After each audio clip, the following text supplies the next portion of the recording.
All right, thank you, Elizabeth. It's a topic you can't escape. Every day there's a new and disturbing story about cyberbullying, and it's an issue parents really need to be well informed about to help put an end to it. Joining me this morning to help us to be well informed is the head of the Rhode Island State Police, Colonel Brendan Doherty. Good morning, Colonel. How are you? Good morning. I'm doing well. Thanks for having me. This is the new wave of the new high-tech way to bully people. It's different than what I grew up with, certainly what you grew up with. How do we combat this new style of bullying?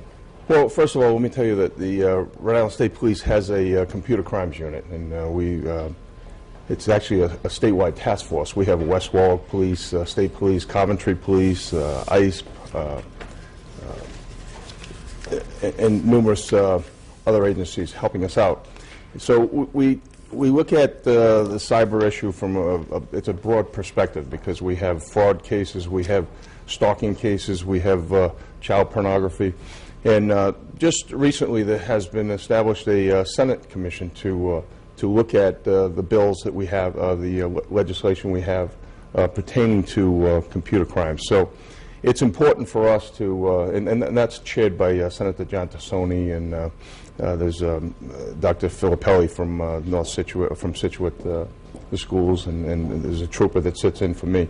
It's important to us to bring more teeth to the some of the statutes that we have. Some of the statutes we have are not as effective as we would like, but the one we use quite often is cyber stalking.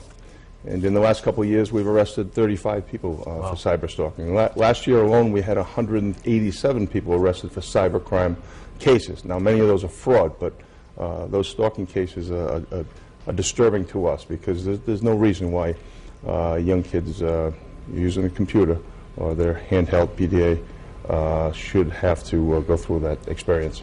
Now, a lot of this stuff always starts at home, controlling it and protecting your children against it. So the parents that have the kids that might be prone to doing it and partaking in the bullying, and the kids that are getting bullying, what do you suggest to parents to try and get ahead of this problem? Well, unfortunately, you know, that's a major problem, because there's not enough oversight, parental oversight, and it's difficult. I understand that, because the communications online, whether it be on a cell phone or on a computer with emails, is not monitored as well as it should be by parents and guardians. But then again, 20 years ago, parents were not able to learn exactly what the kids were saying on the phone. Right. So this has pretty much replaced that means of communication. So I understand it's difficult for parents, but they should be inquiring, they should be on top of it. They should know if there's a conflict in the house with their child. 30 seconds left. Do you think this will be a priority for lawmakers now moving forward? You don't think enough's being done to combat this?